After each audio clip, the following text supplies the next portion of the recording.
Hace 30 años se produjo el atentado a la Embajada de Israel, a las 14:50 del 17 de marzo de 1992. La Argentina había participado de una guerra en los tiempos de las relaciones carnales con los Estados Unidos.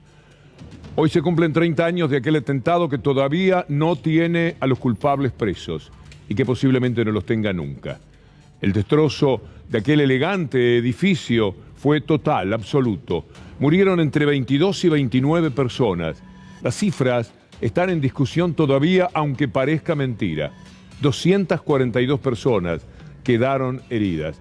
Se trató de un atentado, pero no se sabe si fue con una camioneta que hicieron explotar frente a la embajada o si la explosión fue desde adentro de la embajada. Todavía lo discuten los especialistas, los conocedores, los investigadores. Tristemente ese día será recordado para siempre como el primer atentado atribuido al fundamentalismo islámico en Latinoamérica. Además, ese día se convirtió en la primera vez que el país sentía en carne propia un ataque por odio religioso, algo que se repetiría 2 años más tarde en la sede de la AMIA. De hecho, el atentado también dejó al descubierto las falencias del sistema de justicia y las investigaciones que no han dado con ninguno de los responsables. Parece mentira. Y la cifra de muertos también tiene que ver con esa investigación fallida. El número oscila entre quienes afirman que fueron 22 y los que destacan el número 29, que tiene que ver más con lo que la propia embajada en algún momento dijo. Pero no hay certezas todavía, y mucho menos de quiénes fueron los responsables. Así se vio desde muchos lugares de la ciudad. Personalmente recuerdo lo que también muchas personas, se escuchó la explosión y todos nos asomamos, quienes teníamos posibilidades de estar en un lugar alto, y nos encontramos con ese humo e inmediatamente se pensó en algo terrible, pero era mucho peor todavía. Hoy hubo un acto para evocar aquel episodio, para recordarlo. Respetuosamente participaron integrantes de la comunidad, de la Embajada de Israel y del gobierno nacional. Hubo que lamentar un episodio absurdo, cumplido por una persona que no para de obtener destaque por su altísimo grado de desubicación, para decir la palabra más suave que se me ocurre. Estoy hablando de Waldo Wolf, quien, molesto presuntamente con que hablase el ministro Soria, se retiró. Por supuesto tenía todo armado. Se hizo filmar debidamente para que quedara documentado el accionar brusco, absurdo. Dijo: llevo a mis hijos todos los días a colegios con pilotes por atentados de Irán. Me parece una hipocresía escuchar al ministro Martín Soria. Este hombre, Waldo Wolf, no nos olvidemos, fue de los grandes colaboradores desde el gobierno de Macri para que lo que era la investigación, el juicio a los encubridores del atentado a la AMIA, ahí está el momento en el que se va, claramente preparado. Él ayudó a que quedaran libres encubridores del atentado a la AMIA. Esa fue su gestión política. Y hace poco apareció tratando de no envolverse en la bandera de Ucrania, pero también vinculado con Ucrania, con la bandera de Ucrania y con esos sectores que también han tenido mucho que ver con lo más triste de la historia de los judíos. Y allí estaba, haciendo ese papelón, en medio de lo que era un homenaje, algo muy sentido, en lo que lo único que se puede tener es el respeto y después, si es necesario, decir algo más. Vamos a recordar el episodio, ya no en el momento en que sucedió, sino en las consecuencias y las discusiones. En el 2015, Cristina Fernández de Kirchner denunciaba que la Corte Suprema de Justicia nada había hecho para investigar porque estaba en manos de la Corte y lamentablemente del fiscal, del jefe de fiscales actual, Casal. Mire usted qué personajes para que se pudiera hacer justicia. Eso no iba a ocurrir nunca. Y allí está, en 2015, la entonces presidenta diciendo esto. En el año 1992 voló la embajada de Israel. 29 personas murieron, 249 heridos. Ese fue un atentado en territorio israelí, porque la embajada es territorio israelí. Siempre me ha llamado poderosamente la atención Todavía no puedo entender por qué el Estado de Israel reclama por la AMIA y no reclama por la voladura de su propia embajada. ¿Sabe alguien le puede informar a esta presidenta cuál es el resultado de la investigación que llevó adelante la Corte Suprema de Justicia de la Nación del atentado de la Embajada de Israel? ¿Quiénes son los condenados? ¿Cuáles son los procesados? ¿Qué fue lo que pasó? El extraordinario discurso de entonces lo tenía como testigo Lorenzetti, que ponía caras. Ya estaba pensando en desde su enorme ignorancia, en cómo iba a retrucar el discurso de Cristina Fernández de Kirchner.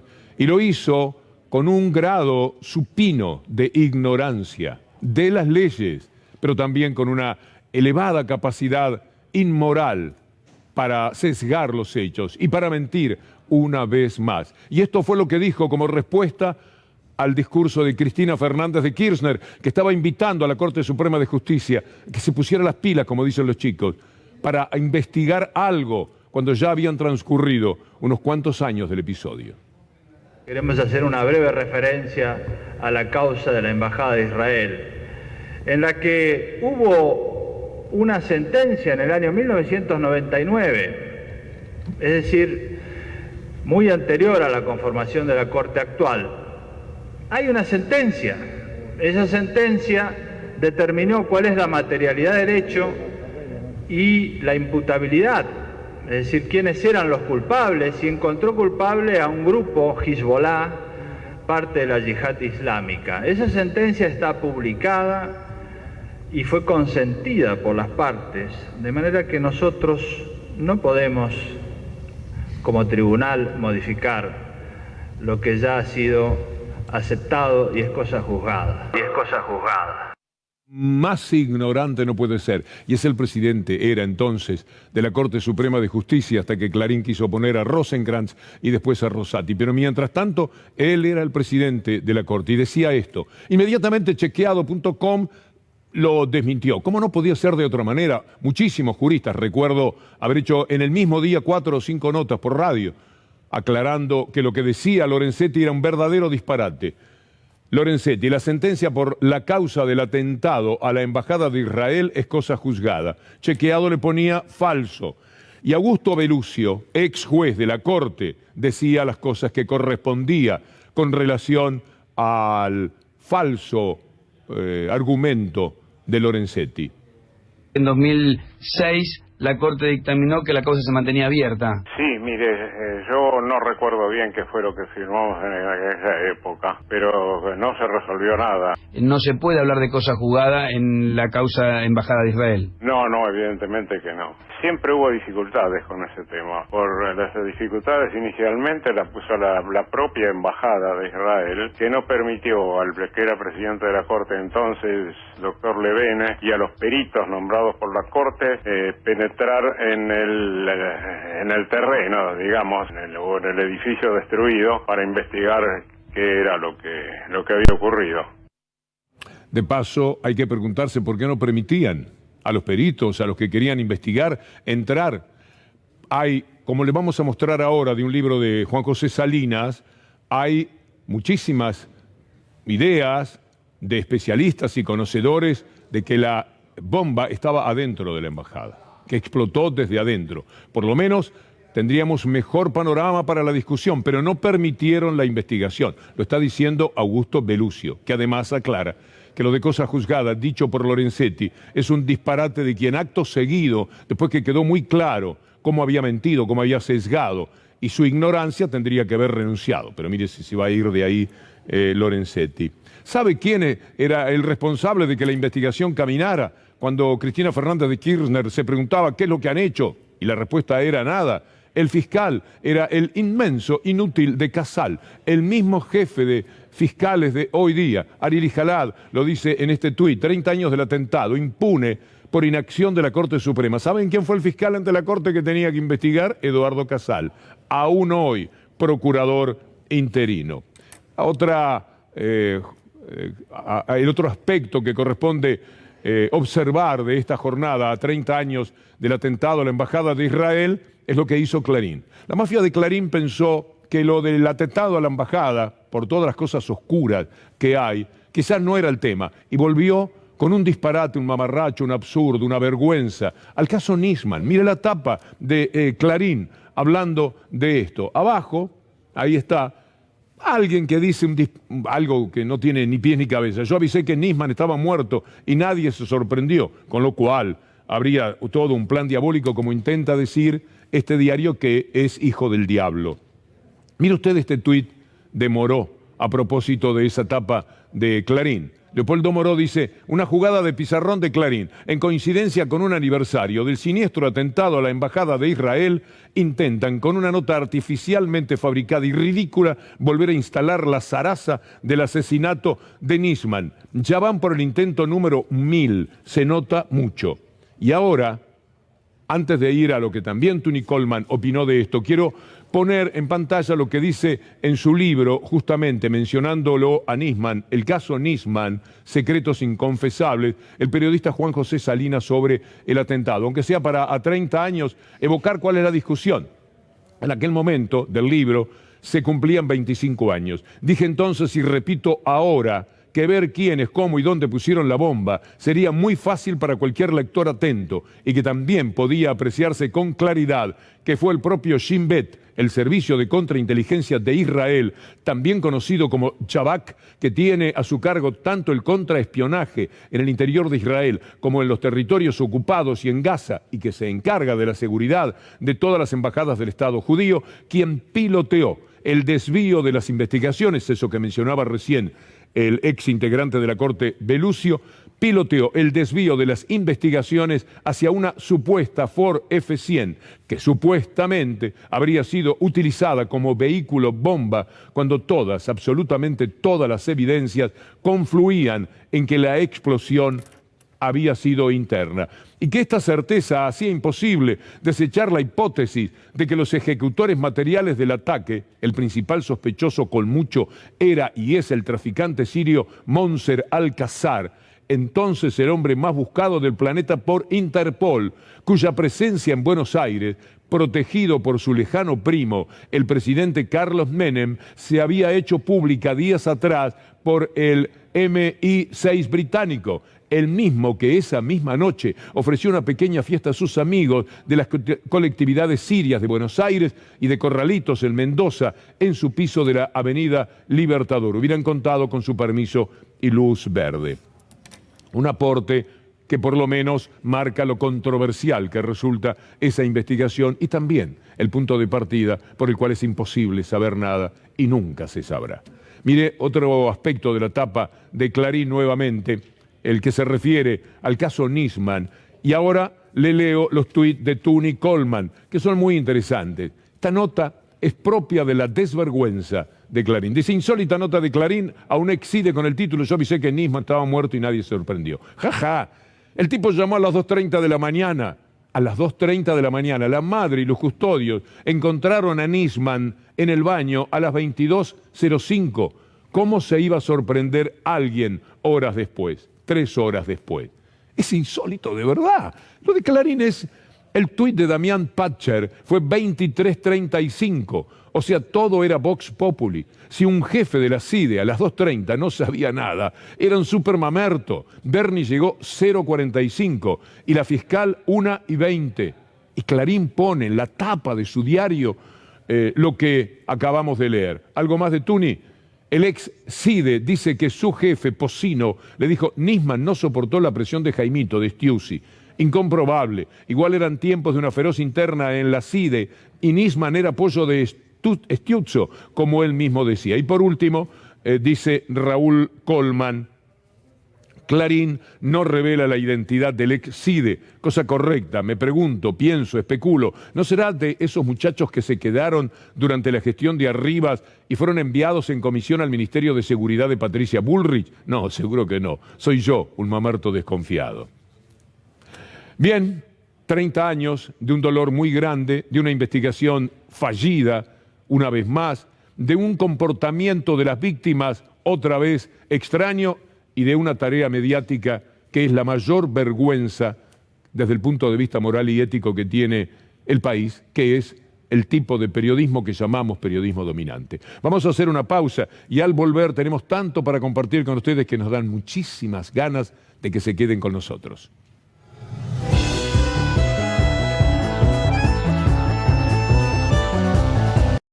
Globalización de la crisis. Es que la guerra en Ucrania es una desgracia más a continuación de lo que significó la pandemia.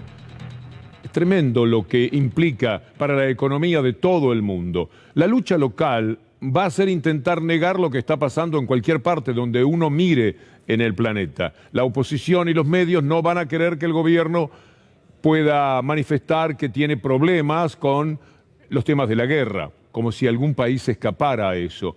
En consecuencia lo niegan todo, vamos a escuchar a algunos de ellos, empezando por la mujer que se fugó de la provincia de Buenos Aires por su fracaso estrepitoso como gobernante, autora de la peor deuda de la historia de la provincia de Buenos Aires, deuda naturalmente en dólares, y de un manejo que determinó que perdiera por 20 puntos en la elección y que nunca más pudiera imaginarse dentro de la provincia de Buenos Aires. Vamos a escucharla hablar de que la guerra no tiene ninguna influencia con los temas económicos de la Argentina. El año pasado América Latina tuvo en promedio entre un 6 y un 10% de inflación. Solo Argentina y Venezuela superamos esas cifras. Argentina 51% de inflación. ¿Cuánto aumentaron los productos agrícolas, no solo que vende Argentina, que vende también al resto de América Latina? 20%. No es verdad que un país tiene inflación cuando aumentan sus productos agrícolas que venden en el exterior. Entonces, nos van a querer vender el cuento de que aumentan las retenciones como manera de pelear contra la inflación. Mentira. El Washington Post habla de las dificultades que plantea para el mundo lo que está sucediendo en Ucrania. Aquí lo tiene porque es enfático lo que señala. La guerra está elevando los precios de los alimentos. ¿Qué otra cosa podría suceder? Exacerbando la escasez en el extranjero, especialmente para las naciones con inseguridad alimentaria. Los gobiernos de todo el mundo están luchando para hacer frente al aumento de los precios agrícolas causados por la invasión rusa de Ucrania, ya que el costo de los ingredientes básicos, trigo, cebada, maíz, aceite, girasol, se disparan. Y por supuesto no está mencionado en este párrafo todo lo que significa el petróleo. Pero De Angelis está en el mismo camino que María Eugenia Vidal.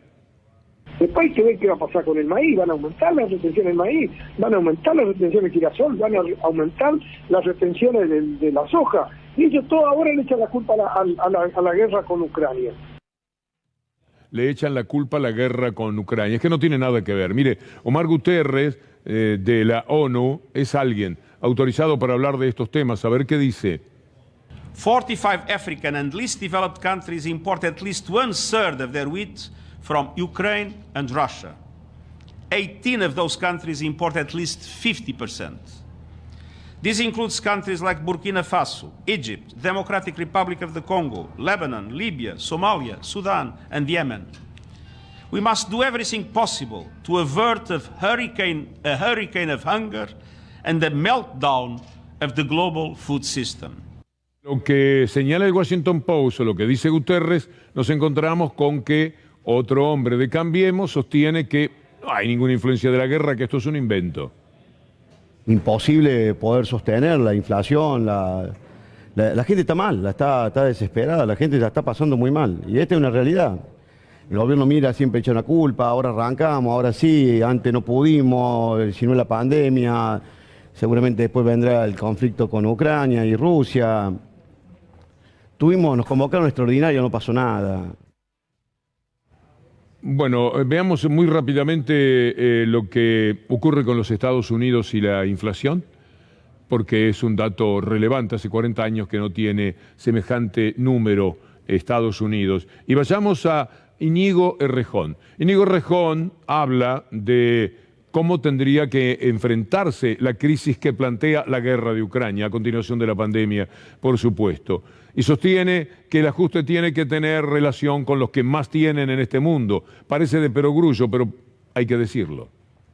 Se está escuchando mucho lo de economía de guerra estos días. Bueno, en las economías de guerra y en los momentos de guerra se aprieta el cinturón quien más tiene. La prioridad es aliviar la situación económica de las familias españolas y eso se hace con medidas que son coyunturales, como la rebaja de impuestos, pero sobre todo con medidas estructurales. Y el Gobierno se tiene que atrever a meterle mano a los precios de la energía y a los mercados de la energía. Y eso significa que el Gobierno se tiene que atrever también con los más poderosos que están ganando muchísimo dinero en este momento.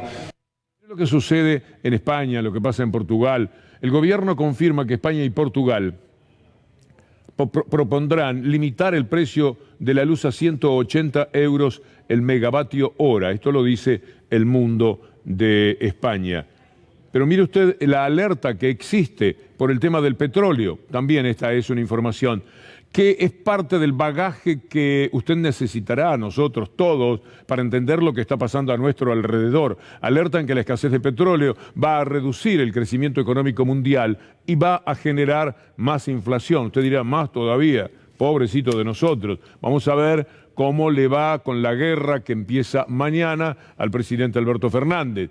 Miren lo que van a hacer en Francia. Atención los neoliberales del mundo, particularmente los de la Argentina. Macron, dice Bloomberg, el Estado francés debe tomar control de algunas empresas de energía. El líder francés no nombró a ninguna empresa todavía y dijo que las medidas serían parte de una estrategia que incluiría cumplir con la campaña para desvincular los precios de la electricidad y el gas.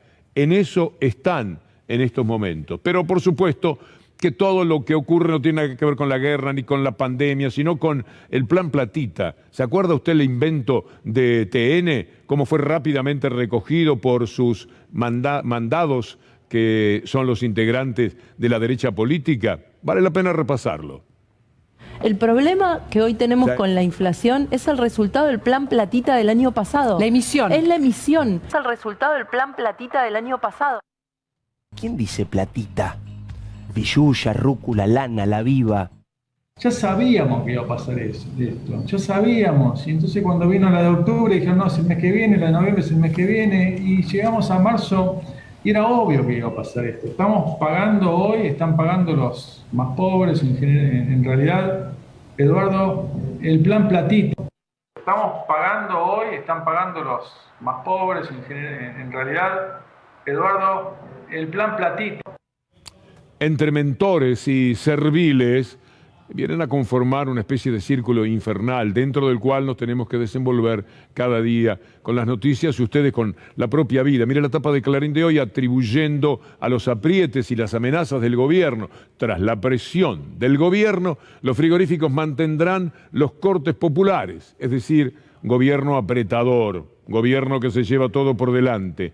No dicen que es el nombre del pueblo y la necesidad de poner un plato de carne en la mesa de cada argentino si fuera posible. No, no van por ese lado, van por un gobierno que se lleva todo por delante, autoritario, apretador, y utilizan otro tipo amenazador, todo lo que se le ocurra para desprestigiarlo. Y por supuesto tienen sus servidores y socios. Mire a Pino, el de la sociedad rural, ¿qué es lo que dice? No puede haber. Y tampoco se pueden estar retocando índices de un día para otro por decisión del gobierno o del Poder Ejecutivo. No solo me refiero a esto, sino a esos fideicomisos extraños que dicen que se van a realizar. Son todas cosas que van por fuera de la normativa, por fuera de lo que se debe hacer. Ese rostro, se ríen de nosotros. Mire usted las ganancias como consecuencia de la guerra, justamente. En este periodo, chiquitito, cortito, embolsaron 2.000 millones de dólares extra. ¿Quieres dar la cuenta? ¿Por cuánto quiere multiplicar? ¿Por el oficial? ¿Por el dólar ilegal? 2.000 millones extra ganaron. Embolsaron eso los productores del campo por el efecto de la guerra sobre los precios internacionales. Y otra placa más, 675 millones de dólares. Se dio como ganancias por commodities agropecuarios. Se revalorizó en tan solo una semana la cosecha de maíz 2021-2022. Pero ellos insisten, Chemes, de CRA, un crack para quejarse, también tiene para decir lo suyo. El acuerdo con el fondo, si bien es necesario, pero tenemos que estar muy alertas que eso no signifique una carga adicional en lo que es el paquete impositivo, que lamentablemente siempre se está pensando en el campo cuando hay que recaudar y juntar recursos para el país. Así que ahí estaremos alertas de qué es lo que se discute. Yo creo que Son fatales, son fatales. Vamos con frasecitas nada más porque todo el discurso uno lo puede imaginar a partir de lo que primero dicen. Alberto Samid les salió al cruce para decir de quiénes se trata. Como no defendemos nada, como nos roban toda la pesca, como nos roban toda la minería, como nos roban el petróleo, el gas, y si nosotros que nos vamos a quedar hasta atrás, hay una inflación... ¿Vos nunca exportaste carne? Pará, ¿vos nunca exportaste carne? ¿Nunca? No, yo no exporté, yo siempre defendí el mercado interno, por eso que este es el problema que tengo. Cuando yo estaba en el mercado interno esto no pasaba. Son difíciles, son de lo peor. Eduardo de la Serna, el padre Eduardo de la Serna, tiene una visión muy clara de quiénes son estos personajes que hemos venido escuchando y que representan los intereses del campo. No hay nada que les alcance. Se quejan de llenos, como decía hoy la tapa de página 12, de llenos. No pueden más, no pueden tener más dinero, ni más 4x4, pero igual. Hay una cuestión en la cual el dinero pasa a ser poder.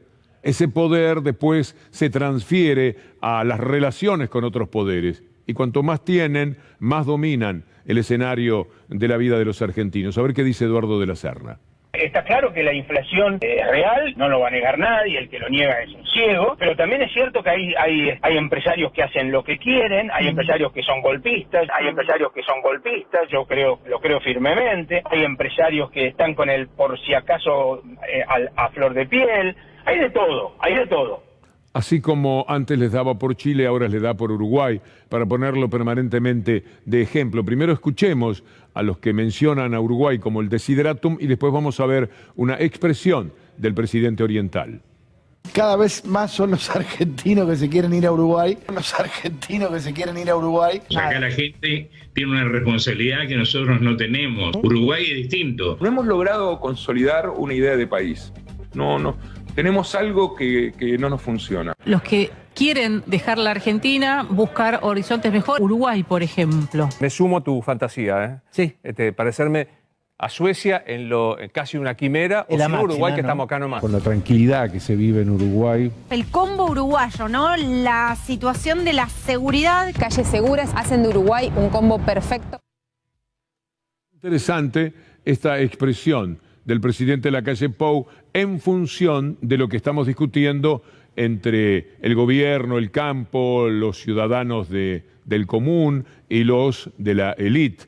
Mire esta noticia, este título que tiene que ver con el presidente Lacalle Pou. Sobre la relación estratégica campo-gobierno, dijo, más que socios, somos sus empleados. Lo que se quiere en la Argentina es que funcionen de esa manera, como empleados del poder real. Es decir, el poder político es una forma de alargar el brazo del poder real, de conducir la vida del país y hacer lo que se les antoja. De esto quiero preguntarle justamente a Hugo Yasky, que está en línea. Hugo, ¿cómo le va? Muy buenas noches. ¿Cómo está, Víctor Hugo? Buenas noches. Un placer. ¿Qué opina de este tema, la discusión que se ha presentado con el campo y esto que veíamos del presidente oriental diciendo más que socios somos empleados del campo? Sí, creo que lamentablemente es la visión de un sometimiento a quienes son los dueños del poder de un sector económico muy grande y que pretende imponerle al resto del pueblo a través del desacople de los precios, el intento de cobrar en dólares los alimentos, condiciones de miseria a un pueblo y a un país en el que ellos se han enriquecido. Creo que es el colmo de una mirada basada en la voracidad, el egoísmo y el desprecio por una ética social. Si uno pertenece a un país que le brindó la oportunidad, la tierra, las condiciones para enriquecerse, mínimamente en un momento difícil como este, tendría que devolver algo de eso, y si no, aceptar que sea el Estado, el gobierno, quien a través de las retenciones, de los impuestos o de los instrumentos que fueren en un país democrático, tenga la capacidad de reclamarle la retribución que les corresponde hacer. Me gustaría una consideración sobre el salario mínimo vital y móvil.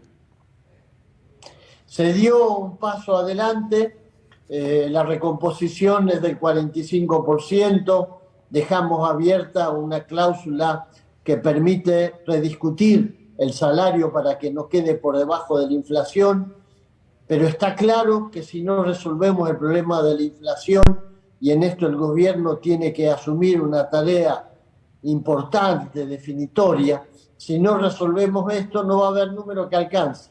El salario mínimo vital y móvil es el compromiso que asume el gobierno y el que asumimos nosotros, va a terminar por encima de la inflación, pero queremos también concluir, clausurar una etapa en la que los asalariados venimos corriendo de atrás al aumento de los precios de los alimentos, absolutamente injustificado. Arcor ganó 1 millonada de pesos, lo muestran sus balances dados a conocer la semana pasada, y sin embargo es una de las empresas monopólicas, juntas con otros, que sigue presionando, aumentando los alimentos. Entonces, el Consejo del Salario puede resolver, como resolvió ayer, una cláusula gatillo o una cláusula de revisión, pero no podemos seguir corriendo de atrás. Considero que este es el problema que hay que resolver. Hugo, muchas gracias, como siempre. Hasta luego, Víctor Hugo. Pero el Estado tiene que estar presente y vamos a mostrar algo que entusiasma, que tiene que ver con Aerolíneas Argentinas. Mire estos números, porque ese Estado presente permite tener una línea de bandera que ha conseguido un éxito extraordinario en estos días. Obtuvo un resultado operativo positivo de 15 millones de dólares en la temporada de verano, resultado que se debe a la recuperación y crecimiento del mercado de cabotaje. Eso es algo que tiene que ver con el Estado presente, un gran éxito de Aerolíneas Argentinas. Mire ahora lo que sucede en materia de salud. La revista The Lancet, no una autoridad de la Argentina, que las hay muy buenas por supuesto, pero es más interesante que sea una de las principales, si no la mejor revista científica del mundo, The Lancet, la que diga esto que vamos a compartir con ustedes. El estudio argentino publicado en The Lancet confirma la efectividad de vacunas en mayores, una evaluación de las vacunas COVID-19 en el mundo real, trabajo que lideró la directora nacional Analía Rearte, fue publicado en la prestigiosa revista que edita en Gran Bretaña, avalando conclusiones sobre la vacunación en personas mayores. Vale la pena escuchar por esto a Carla Bisotti. En el lugar que merece el plan de vacunación, el lugar que merece el plan de vacunación, con las decisiones que se tomaron y con ya el sello de este camino, de la efectividad de las 3 vacunas que se utilizaron mayores de 60 años, que es el grupo que tiene más riesgo de tener complicaciones y fallecer, tanto en el riesgo de infección como en el riesgo de muerte. Bien, y como consecuencia de la guerra y de la situación de Rusia se plantean situaciones estrambóticas, verdaderamente absurdas. Mire esto que se proponen con la Sputnik, que es un símbolo en estos momentos de la pandemia de lo que Rusia ha podido aportar al mundo y particularmente lo que le ha dado a la Argentina. La Organización Mundial de la Salud, cuenta el New York Times, propone la evaluación de la vacuna Sputnik de Rusia debido a la guerra en Ucrania. La evaluación, junto con las inspecciones, se han visto afectadas por la situación y de esta manera tratan de demorarlo todo. Mire lo que va a tener que hacer la Argentina. Esto es importante, tome nota, sobre todo si piensa viajar, para quienes se han vacunado con la Sputnik, qué es lo que será necesario. Carla Bisotti anunció que los vacunados con Sputnik que viajen al exterior podrán acceder a una 4ª dosis. Dio detalles sobre esa nueva medida que vendría a subsanar las exigencias de países europeos y de los Estados Unidos, algo que se torna muy necesario. Pero volviendo o insistiendo con lo del Estado presente, mire lo que está pasando ahora en el astillero Río Santiago. No deja de ser una inmensa alegría. Botó un nuevo barco y mire la alegría de los trabajadores, de los familiares, de los que están cerca de esta formidable historia para la Argentina. Nuestro astillero construyendo. Ahí está el momento de botar este barco, como ya había ocurrido antes, siempre por supuesto en medio de toda la decepción que provoca la ignorancia del tema o el tratamiento negativo que se le ofrece. Ahí está un momento que tiene que ver con una emoción muy grande. ¿Ustedes se acuerdan? Miren el barco a la mar y piensen lo que significa esto para el país. Pero también recuerden lo que sucedía en 2018, a ver si se acuerdan de esto. Viene en contra del pueblo argentino, viene en contra de la clase trabajadora y por eso viene en contra del astillero, porque nosotros luchamos para otro país. Así que basta de tirotearnos tanto, gobierno. Nosotros no somos el problema, somos la solución, somos los laburantes, loco. Vamos los trabajadores, viva la lucha. Somos una solución, no un problema.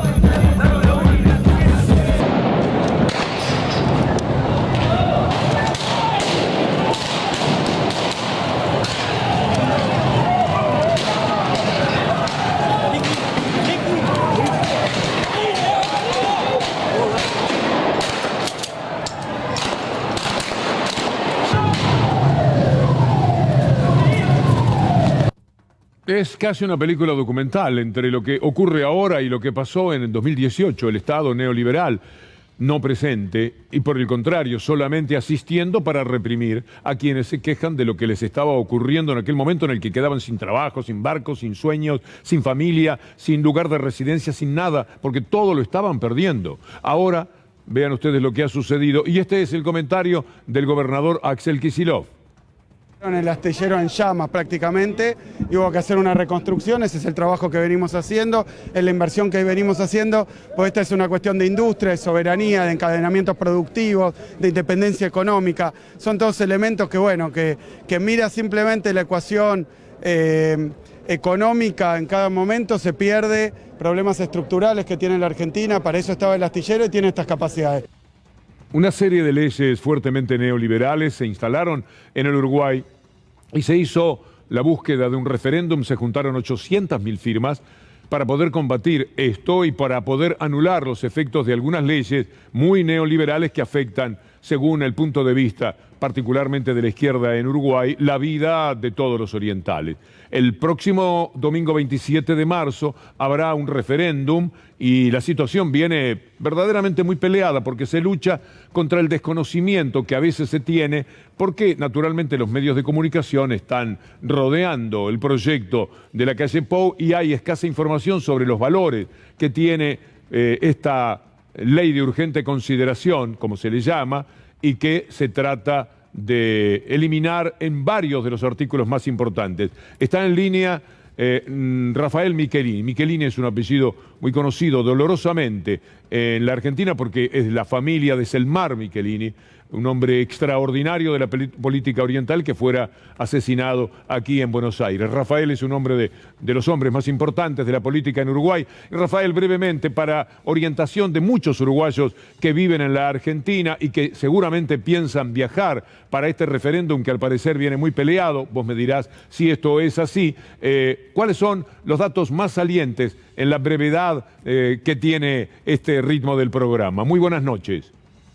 Buenas noches, Víctor Hugo. Gracias por estos segundos. Estamos convocando a todos los uruguayos que tengan credencial habilitada para que crucen al Uruguay, sea en barco, que hay buenas bonificaciones, sea en la caravana de autos o sea nado, con tal de poder defender a todos los uruguayos y las uruguayas de una ley que los desprotege. Ese sería el común denominador de todos los 135 artículos que nosotros impugnamos presentando más de casi 800.000 firmas. Serían casi 8 millones de firmas en Argentina, 50 millones de firmas en Brasil. Es toda una gesta.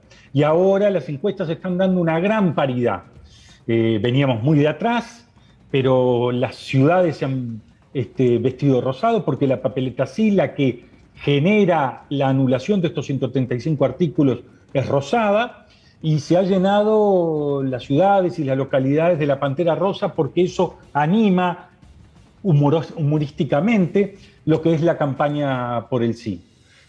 Tú conoces, Víctor Hugo, lo que es Uruguay, lo que es Montevideo, lo que es Colonia. Bueno, en muchos lugares el rosado impacta porque el rosado es el color que nos está identificando. Son normas y son leyes que nosotros impugnamos a través de la Constitución y a través de una protesta pacífica ejemplar. Rafael Michelini, como siempre, muchas gracias, un buen abrazo. Gracias a todos y que todos los uruguayos y uruguayas vengan a votar el 27 de marzo por el sí.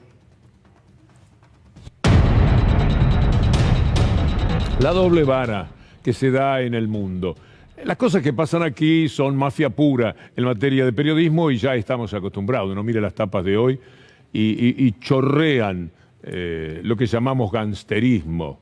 Hoy Nisman, Tito, tapa cuando se cumplían los 30 años del atentado a la Embajada de Israel, ni eso respetan, nada, le pasan por encima a todo. Pero no son los únicos. Mire, The Economist, uno de los diarios más importantes, estuvo a favor de todas las guerras, de todo lo que Estados Unidos ha asesinado en el mundo. Siempre estuvieron a favor. Finalmente ha encontrado una guerra que no le gusta, esta, porque todas las demás, todas esas que están ahí, tienen que ver con el apoyo que dieron siempre a la guerra, porque la guerra estaría justificada en la etapa más visible. Creo que la guerra de Obama, es decir, todo lo que ha significado una guerra para Estados Unidos, y son muchísimas, ahora los tienen en contra. Mire lo que ahora dicen que está allí en esa bandera de Ucrania que chorrea sangre.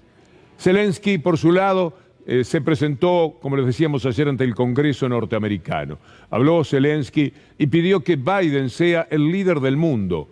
Bueno, es el más poderoso en materia de hombres políticos del mundo, sin ningún tipo de duda.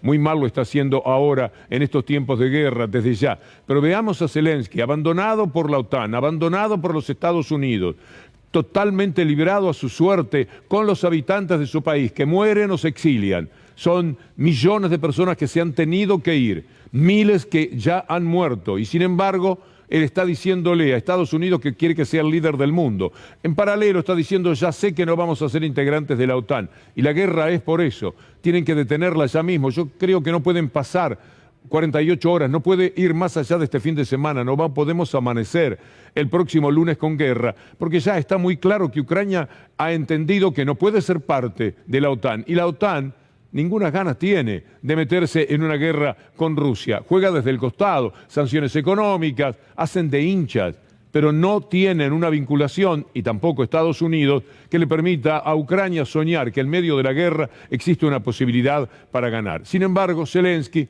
se presenta ante el Congreso y dice esto. I am addressing the President Biden. You are the leader of the nation, of your great nation. I wish you to be the leader of the world. Being the leader of the world means to be the leader of peace. Líder de la paz. Se ve que Zelensky sabe muy poco de todo, porque de otra manera no hubiera hecho la pésima lectura de la realidad que le iba a hacer afrontar a su propio pueblo, porque está desamparado. Él creyó que dejaba que entraran los tanques rusos y que inmediatamente iba a venir Biden con su ejército. ¿Sabe lo que hizo Biden? Le vendió armas. ¿Sabe lo que hizo el Fondo Monetario Internacional? Le ofrece plata prestada. Esos son. Y Zelensky cree que todavía tiene algo para decirle a los de la OTAN y a los Estados Unidos, que sea el líder de la paz. Mire cuál es el líder de la paz. Y esto le toca muy de cerca a la Argentina. Antes, como una píldora más de preparación para lo que vamos a ver, veamos a Biden hablando de Putin como criminal de guerra.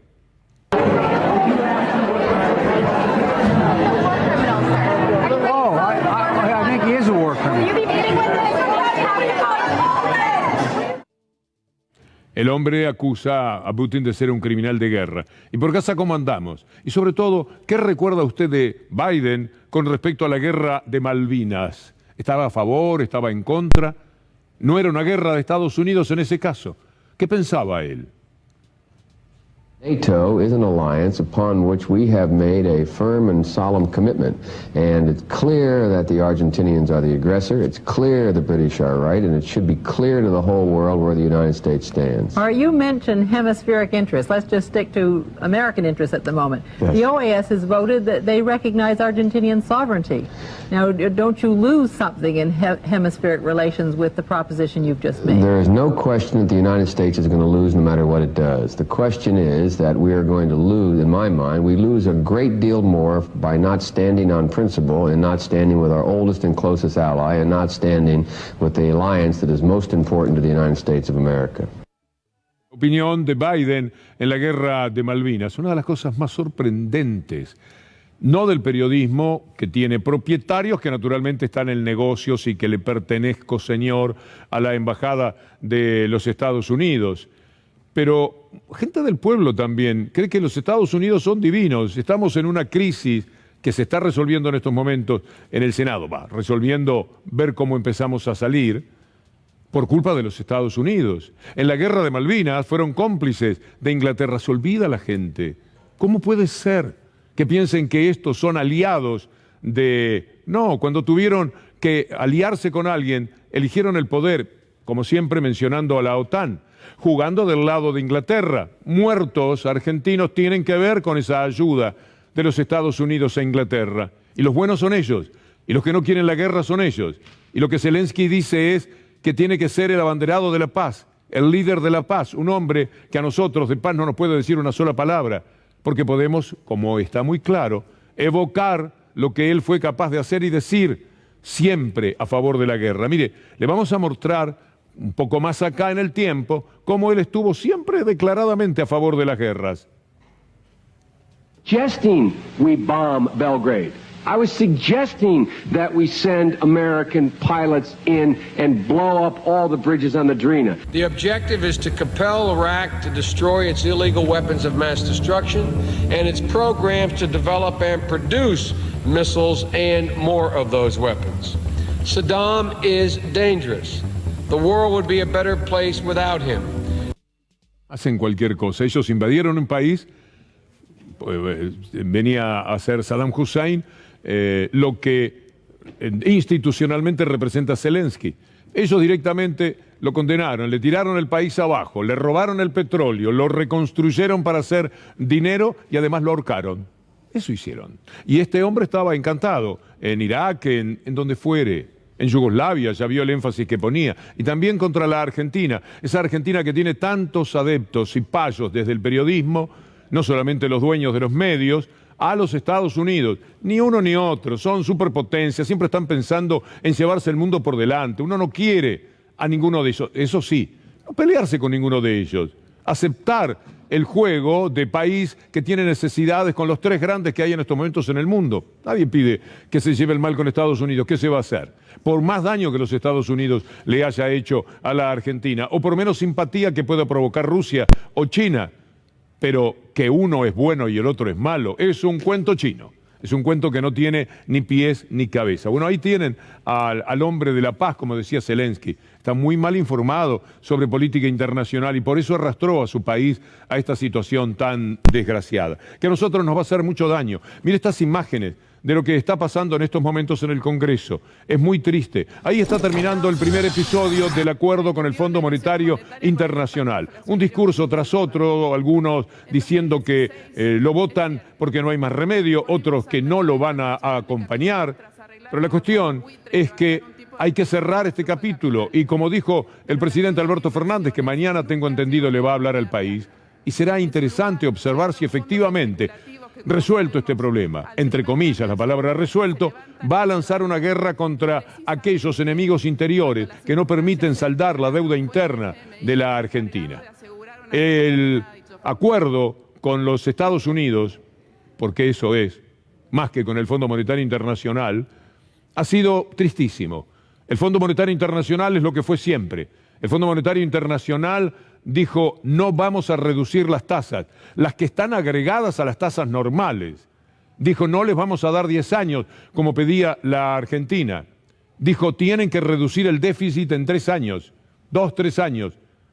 Y si no, se las van a ver muy pero muy peliagudas.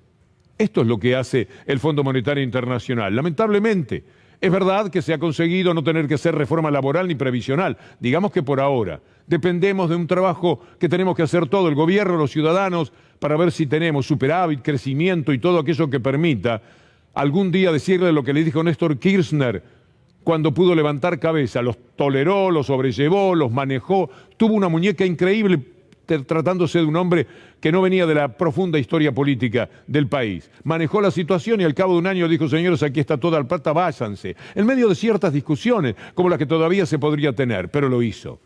Por cierto que lo hizo. Y a los fondos buitres les pagó y también de alguna manera los iba echando al 93%. Iba acordando con ellos, con el 93%. Quedó el 7%, que sirve de ejemplo para mostrar el poder que tiene el mundo de estos bandoleros financieros.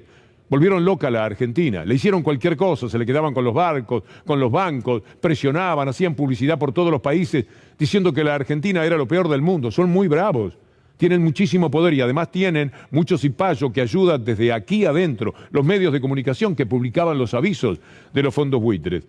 Frente a eso, este acuerdo, que duele enormemente, que los puristas de la política no pueden aceptar, que es un sapo enorme que hay que tragarse, se convirtió en algo necesario. Y ahí está la imagen de lo que va a terminar esta noche con la votación en positivo.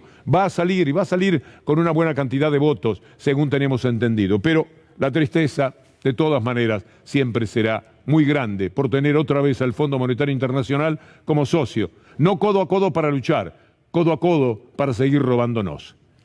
Llega Gustavo Silvestre. ¿Qué tal, Gustavo? ¿Todo listo? Entonces nosotros agradecemos a Anabela Sánchez, Julián Capazo, Federico Ferro, Juanpi Montes, Onganía. ¿Quién está como director hoy? Chuso, capo total. Y aquí Pato del Vecchio. Amigos, muchas gracias y hasta mañana si Dios quiere.